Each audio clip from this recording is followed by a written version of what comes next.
일단 이런 상황에서 이혼을 하게 될 경우 집을 나간 상대방 배우자 또한 이혼을 원하는 경우가 대부분입니다.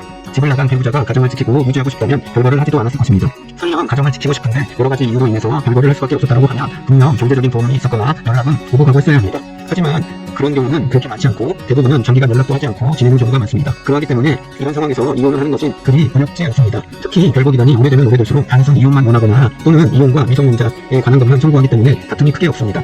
이런 상황에서 이혼을 하기 위해서는 일단 집을 나간 자와 협조가 되는지 그리고 연락이 되는지에 따라서 절차가 달라지게 됩니다. 일단 상대방과 연락도 잘 되고 상대방이 적극적으로 협조가 된다고 하면 협의 이혼을 하는 것이 좋습니다. 여기서 말하는 협조라는 것은 법원에 한 끼를 두 번 가지는 것입니다.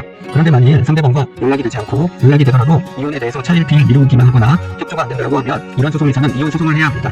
이혼 소송을 해야 한다고 하면 많은 분들이 지레 겁을 먹는 분들이 많은데 절대 그렇지 않습니다. 단순 이혼만 청구하고 미성년 자녀에 관한 권리만 청구하는 경우에는 이혼 소송이라고 하더라도 어렵지 않고 복잡하지도 않고 시간도 오래 걸리지 않는 경우들이 많습니다. 그리고 이런 경우 집을 나간 배우자가 반대를 하는 거나 단서를 통해 재산분할이나 위자료를 청구하는 경우는 거의 없습니다. 보통 이런 분들은 속장을 받지도 않거나 또는 설령 받았다고 하더라도 부대응을 하거나 또는 답변서를 통해서 본인도 이혼에 동의한다는 식으로 대응하는 경우들이 많습니다. 그러다 보니 어떤 경우는 이혼 소송이라고 하더라도 재판도 하지 않고 화해분고 결정으로 끝나는 경우가 많고 재판이 열리더라도 한 번의 재판만 참석하면 끝나는 경우가 대부분이기 때문에 쉽게 이혼을 할 수 있습니다. 그러기 때문에 장기간 별거를 하고 있다고 하면 두려워하지 마시고 하루빨리 이혼 소송을 하는 것이 좋습니다. 그리고 장기간 별거를 했다라는 증거가 없어도 상관이 없습니다. 상대방이 대응을 하지 않기 때문에 주변 사람들의 진술서를 통해서 별거 기간이 오래되었다는 것만 제출해도 법원은 허락을 해줍니다. 종합해보면 장기간 별거로 인해서 이혼을 하는 경우에는 상대방과 연락이 잘 되고 협조가 잘 된다고 하면 협의 이혼을 하면 되고 그렇지 않고 연락이 안 되거나 비협조적인 경우에는 이혼 소송을 통해 관계를 정리해야 한다는 점 꼭 참고하시길 바랍니다. 오늘은 장기간 별거 및 상대방의 가출 시 이혼하는 방법과 절차에 대해서 간략하게 알려드렸습니다.